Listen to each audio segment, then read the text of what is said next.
We are at the home today of a legendary cricketer. The man is appreciated and adored in South African circles, and he's got a massive following as well on the subcontinent. Ladies and gentlemen, I present to you, Vernon Philander. Hey, my brother. Legend, good to see you, my brother. So good to see you, and thank you for inviting us into your home.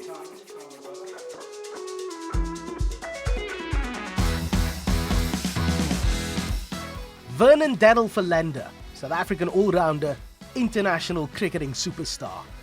Thorn in the side of many an opposing side. 2018 has been one for the books for the Proteas all-rounder. The series against Australia was one the Aussies would rather forget. Not just for the international shame the ball tampering scandal brought on the team, but also the devastation Hurricane Philander inflicted on them. The man from Cape Town was particularly brutal on the final day of the fourth test at the Wanderers in Johannesburg. Philander picked up 6 wickets in a 32-ball spell that condemned Australia to a 492-run defeat, their worst performance in 90 years. Philander took 9 wickets in total in the test and was named man of the match. Robbie. The fire's going. This is lovely. And who's this That's gentleman over here? Jackie boy. Hello? Jackie boy. No. No, come back. Coming back to you. Come. No, not to Vernon. Come to me. Come to me. Come to me. Come. Come on. Come on. Hey. Okay. Now, Oh, dropped mister. it. Just like Vern. Here we go. One more time. Catch it. There we Yes. I think one of the biggest sports stories, for me at least, this year has been Sandpaper Gate. South Africa, Australia, a lot of people who don't know, Australia were accused of ball tampering, which has subsequently led to the bans of the captain, the vice captain, and one of the more junior players. You were involved in that series at the time. It was at your home ground, at Newlands. Talk us through what went through your mind when all of this was unfolding.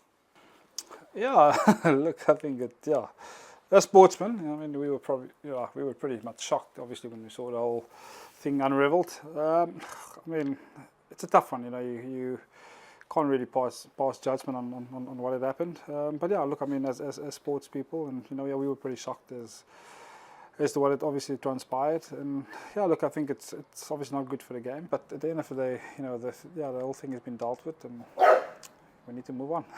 Has it taken the shine off, though, for lack of a better term, what should have been just a brilliant series? It was a brilliant series up to that point.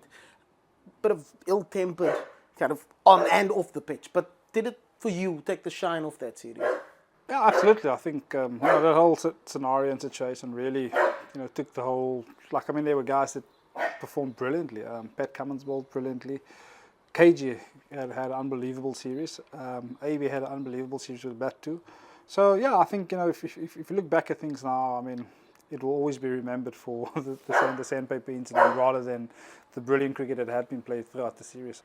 Coach Otis Gibson, I mean, he seems to have had quite a marked impact on the team. They've improved and really kind of rallied under his leadership. What kind of a coach is he? Yeah, I think Otis is very chilled, very relaxed, and I think it's something that we probably needed for a period of time. I think the setup does become quite intense from time to time, but I think we've got a good group of senior players there that helps him obviously with his job, which obviously makes the job a lot easier when your senior players are performing as well. So yeah, he's very chilled, very relaxed, and obviously get the work done, which is the most important part. What is it you enjoy most about cricket? Is there something that you'd narrowed down and said, this is what I really enjoy? Look, I think for me, it's just you won't find any sort of thing that matches a test match week. It's ultimately that week, that build up to the test match, then entering the test match. Just the whole aura around playing a test match.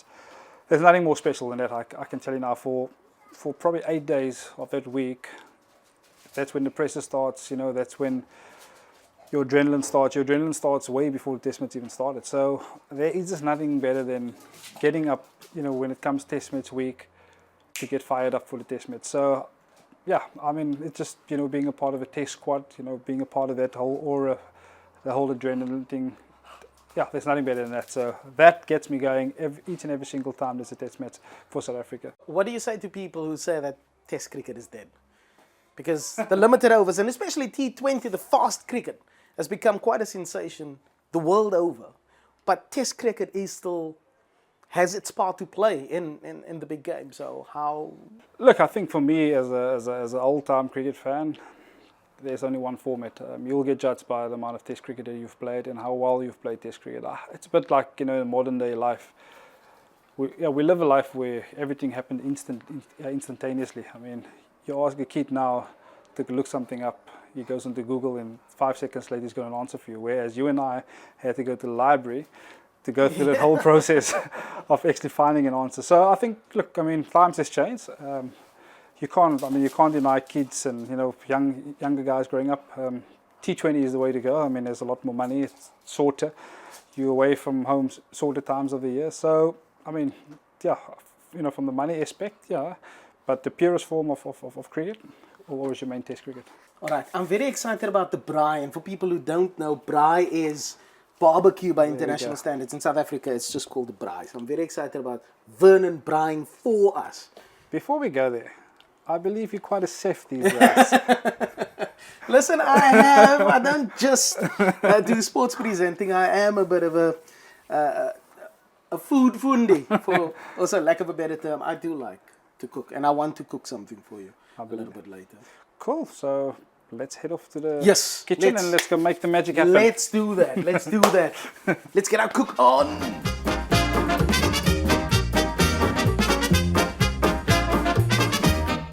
So today what I want to do for you, sir, is I want to cook something very simple. Cricket ball sized burger patties, hamburger patties, and it's so simple.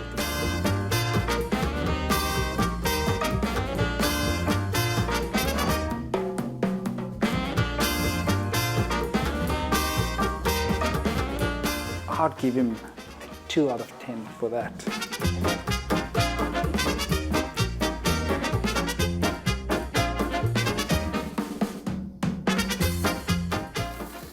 What's the biggest perk of the cricket, would you say, being a professional cricketer? What's the best part of the job?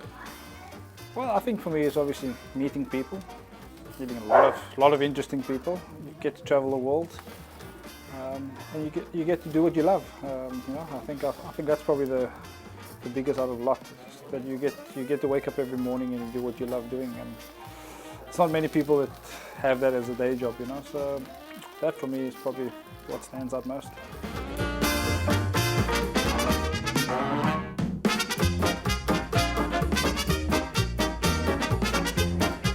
I'm going now for mine. Wow. The mayo is the winner. No. The minced patty is the patty. Okay, I'll take it. That's a full 2 out of 10. No, joking.